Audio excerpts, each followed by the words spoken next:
जय Sai Ram everyone, welcome to मेरे साईं। आशा करती हूँ बाबा की कृपा से आप सब बहुत बहुत अच्छे होंगे। आज फिर से आई हूँ आप सभी के साथ साईं से जुड़ा हुआ एक नया अनुभव शेयर करने, और ये अनुभव है रिद्धिमा जी का। एक्चुअली रिद्धिमा जी मुझे इंस्टाग्राम में फॉलो करती हैं। इंस्टाग्राम में मेरा जो पेज है ना, मेरे साईं 202, वो पेज फॉलो करती हैं। और वहाँ पे मैं रोज़ सुबह और शाम एक एक करके पोस्ट डालती हूँ, मतलब साईं से जुड़ा हुआ मैसेज डालती हूँ, इंग्लिश में डालती हूँ। तो वो पोस्ट फॉलो करती है, और ये जो अनुभव है ये उसी पोस्ट से जुड़ा हुआ है। तो क्या हुआ ना, 2 महीने पहले रिद्धिमा जी, एक्चुअली रिद्धिमा जी का 2 माले का घर है, तो वो कहती हैं कि 2 महीने पहले क्या हुआ, वो फर्स्ट फ्लोर से ग्राउंड फ्लोर आ रही थी। वो सीढ़ी से उतर रही थी कि अचानक उनका पैर स्लिप करता है और वो गिर जाती है। वो जब सीढ़ी से गिरती है ना, वो मुंह के बल गिरती है, और गिरने के बाद वो अपने आप से उठ नहीं पाती। तो वो अपने हस्बैंड को बुलाती है, उनके हस्बैंड उनको उठाते हैं, हेल्प करते हैं, और उसके बाद रिद्धिमा जी अपने चेस्ट एरिया में एक बहुत ट्रिमेंडस पेन महसूस करते हैं। और उन्हें जब सीधा बैठाया गया ना, तो उनको सांस लेने में तकलीफ़ हो रहा था। अ, मतलब जब वो सांस ले रही थी, उनके चेस्ट में दर्द हो रहा था। तो ये देख के तो उनके हस्बैंड बहुत पैनिक कर गए कि क्या हो गया। गिरने के बाद मतलब ऐसा क्या हो गया कि चेस्ट में दर्द हो रहा है, सांस लेने में तकलीफ़। तो तुरंत वो एक जनरल फिजिशियन के पास रिद्धिमा जी को लेके जाते हैं, और वहाँ डॉक्टर सब कुछ सुन के यही कहते हैं कि लगता है कि उनका रिब फ्रैक्चर हुआ है, सो आप इनको एक ऑर्थोपेडिस्ट के पास लेके जाइए। तो रिद्धिमा जी को उनके हस्बैंड तुरंत एक ऑर्थोपेडिस्ट के पास लेके जाते हैं, और वहाँ पे डॉक्टर तुरंत एक क्या कहते हैं, एक्सरे करते हैं, और वहाँ पे यही दिखाई देता है, डिटेक्ट होता है कि रिद्धिमा जी का 3 रिब्स टूट चुका है। ओके, लेफ़्ट साइड का 3 रिब्स टूट चुका है। तो डॉक्टर ने यही सजेस्ट किया था कि रिद्धिमा जी को 2 महीने तक फुल बेड रेस्ट चाहिए, वो हिल नहीं सकती। अभी क्या होता है ना कि रिब एक ऐसा एरिया है जहाँ पे आपका प्लास्टर नहीं लग सकता। मतलब पैर टूटे, हाथ टूटे तो प्लास्टर लगता है आपको, आपके पैर को प्लास्टर से रैप किया जाता है। पर अगर आपका रिब टूटे ना, तो उसमें प्लास्टर का कोई फंक्शन नहीं रहता। आप सोचिए कैसे आप प्लास्टर करेंगे, तो प्लास्टर नहीं हो सकता। तो डॉक्टर ने सजेस्ट किया कि टोटल फुल बेड रेस्ट चाहिए। काफ़ी टाइम ना मैं जानती हूँ कि काफ़ी टाइम डॉक्टर बेल्ट्स भी देते हैं कि कंधे से लेके आपके रिब तक ऐसे बेल्ट लगा रहेगा जिससे आपके रिब मतलब कंप्रेस्ड होके रहेंगे, और वो जुड़ने में इजी होता है। तो एक ये प्रोसीजर है, पर डॉक्टर ने उन्हें कहा कि वो उन्हें बेल्ट नहीं देंगे, उनको 2 महीने कंप्लीट रेस्ट लेना पड़ेगा। नो मूवमेंट एट ऑल, कोई मूवमेंट नहीं।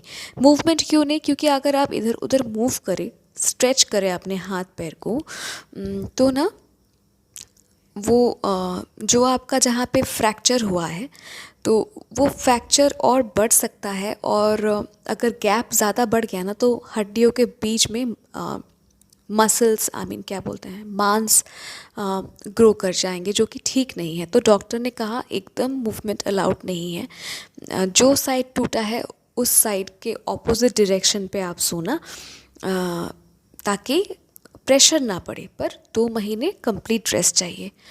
तो एक घर के औरत के लिए, मतलब जो हाउस होल्ड का काम करती हैं, घर में ज़्यादा इन्वॉल्वमेंट, देखिए मेल फीमेल दोनों का ही इन्वॉल्वमेंट रहता है, पर मतलब जो गृहिणी है, जिसे हम गृहिणी कहते हैं, तो जो जो गृहिणी है, अगर वही बिस्तर पकड़ ले तो घर का हाल आप समझ रहे हो।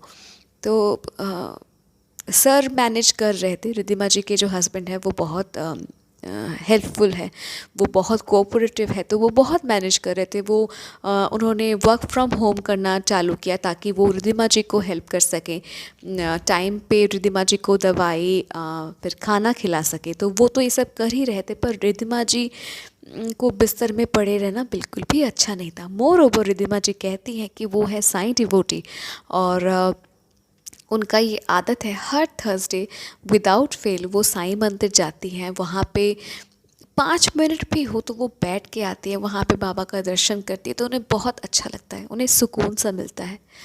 तो 2 महीने से तो वो पॉसिबल नहीं हो रहा था, उनका तो मूवमेंट ही बंद है, ठीक है। तो सॉरी, बीच में वो एक बार, मतलब जब 1 महीने का टेन्योर ख़त्म हुआ, वो डॉक्टर के पास गई थी चेकअप कराने। तो डॉक्टर ने कहा कि नहीं, आपको मतलब रेस्ट चाहिए, आपके जो हड्डी में फ्रैक्चर हुआ था, रिब में फ्रैक्चर हुआ था, वो जॉइंट हो रहे हैं, तो ये और स्पीडीली रिकवर हो। तो मैंने तो कहा ही था आपको बेड रेस्ट लेना पड़ेगा 2 महीने का, आप कंटिन्यू बेड रेस्ट लीजिए, कोई काम आप मत कीजिए। तो रिद्धिमा जी अब घर में ही है, ना कुछ काम कर पाती है ना कुछ, सर सब कुछ कर देते हैं, रिद्धिमा जी को बहुत हेल्प करते हैं। पर रिद्धिमा जी जो सबसे ज़्यादा मिस कर रही थी वो साईं टेम्पल जाना, बाबा का एक दर्शन के लिए वो तरस चुकी थी। वो हर थर्सडे जाती थी, आरती देखती थी बाबा का, कभी मंदिर में सेवा करती थी, तो वो सब उनका 2 महीने से नहीं हो रहा था। तो वो ना बहुत बहुत दुखी थी कि बाबा मैं कब जाऊँ आपके पास, आप मुझे कब बुलाएंगे। तो वो इंस्टाग्राम स्क्रॉल कर रही थी, वो मेरा पेज वो देख रही थी। वो कहती हैं कि मैं आप ही का पेज जो फॉलो करती हूँ वो मैं देख रही थी। तो उस दिन में भी शायद, या फिर कुछ दिन पहले, मैंने ना एक पोस्ट डाला था इंस्टाग्राम पे, और वहाँ पे ये लिखा था इंग्लिश में ही कि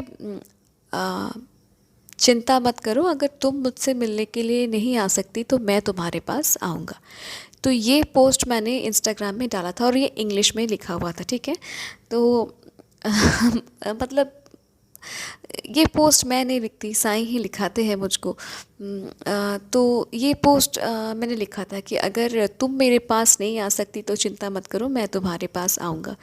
तो रिद्धिमा जी कहती हैं कि ये मैसेज देख के ना मुझे बहुत अच्छा लगा, मुझे बहुत सुकून सा मिला कि साईं आएंगे मेरे पास, मुझे दर्शन देंगे।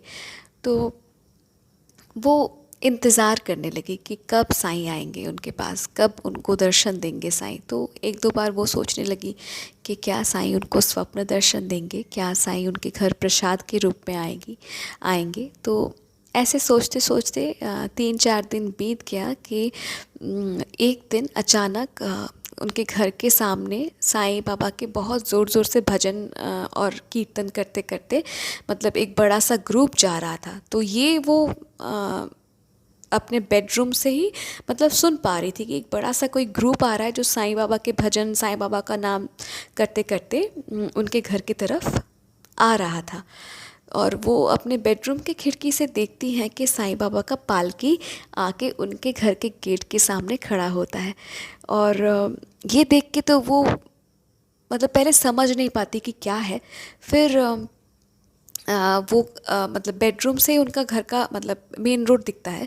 तो वो पूछती है कि क्या ये साईं बाबा का पालकी है। तो जो पालकी में मतलब जो लोग थे पालकी को जो लेके आ रहे थे, उन्होंने कहा कि हाँ ये साईं बाबा का ही पालकी है, क्या आप हमें थोड़ा सीधा देंगे। सीधा यानी थोड़ा दक्षिणा, थोड़ा चावल जो होता है ना। तो रिद्धिमा जी तुरंत अपने हस्बैंड को बुलाते हैं और कहते हैं कि मुझे थोड़ा सा लेके चलो गेट तक, मुझे थोड़ा सा उठाओ आज, मुझे साईं बाबा के पालकी की तरफ जाना है। तो वो जाती है वहाँ पे, बाबा को प्रणाम करती है, दक्षिणा देती है, और जो सीधा है वो भी बाबा के पालकी वाले में, मतलब बाबा की जो पालकी कैरी कर रहे थे उन्हें वो सीधा देती है। और रिद्धिमा जी ये कहती हैं कि इस घर में वो 20 साल से रह रही हैं, इस 20 सालों में कभी इनके घर के पास से कभी भी साईं का पालकी नहीं गया। पर वो कहती है ना कि बाबा ने शायद मुझे उस पोस्ट के माध्यम से ही बाबा ने मुझे कहा था कि अगर तुम मुझसे मिलने नहीं आओगी मिलने नहीं आ सकती तो कोई बात नहीं, मैं तुमसे मिलने आऊँगा। और बाबा जो कहते हैं वो सच है। बाबा ने मुझे आपके पोस्ट के द्वारा बाबा ने मुझे ये मैसेज दिया था कि मैं तुमसे मिलने आऊँगा। और बाबा जो कहते हैं वो सच है, वो कभी झूठ नहीं बोल सकते। बाबा के मुख से निकला हुआ एक एक शब्द, एक एक अक्षर सच है। और बाबा मुझसे मिलने आते हैं, पालकी दर्शन देते हैं बाबा।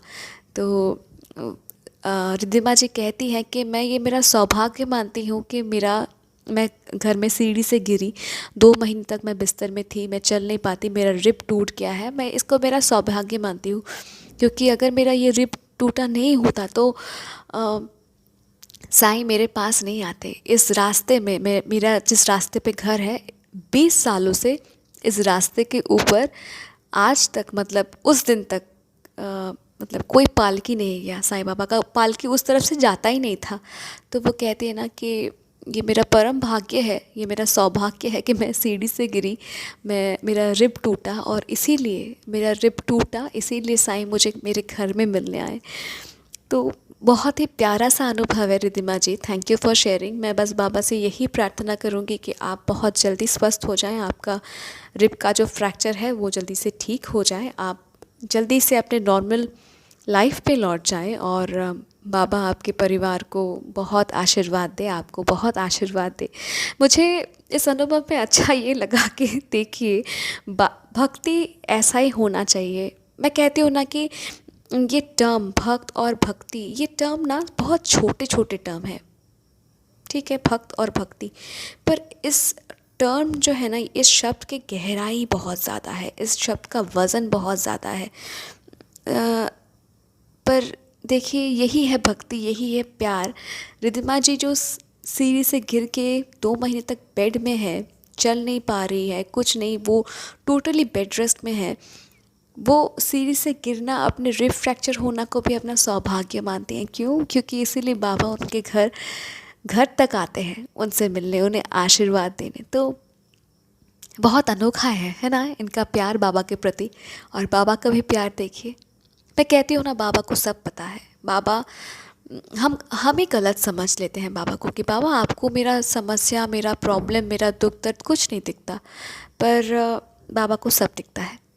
बाबा के लिए, बाबा के एक एक भक्त, मतलब बाबा के लिए वो बाबा के जान है, बाबा के प्राण है, प्राण समान है बाबा के एक एक भक्त। और बाबा सबको इक्वली अटेंड करते हैं। देखिए, सबूत तो यही है ना।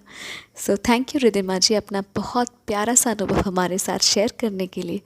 और आप सबसे यही कहूँगी, अगर ये अनुभव आप सभी को अच्छा लगा so please do like, comment and share. और अगर आप भी अपना अनुभव हमारे साथ शेयर करना चाहते हैं तो प्लीज़ शेयर कीजिए। आप मुझे ईमेल कर सकते हैं, मेरे इंस्टाग्राम अकाउंट में आप मुझे डायरेक्ट मैसेज कर सकते हैं, या फिर मेरे व्हाट्सएप नंबर में भी आप मुझे मैसेज कर सकते हैं। मेरा ईमेल आईडी, मेरा इंस्टाग्राम अकाउंट आईडी, मेरा व्हाट्सएप नंबर, तीनों ही डिस्क्रिप्शन पे दिया हुआ है। और अगर आपको साईं से जुड़ा हुआ अनुभव सुनना पसंद है, आप बार बार सुनना चाहते हैं, लगातार सुनना चाहते हैं, तो जुड़ जाइए मेरे साईं परिवार से। मिलती हूँ बहुत जल्दी एक नए साईं अनुभव के साथ। टिल देन, जय साईं राम।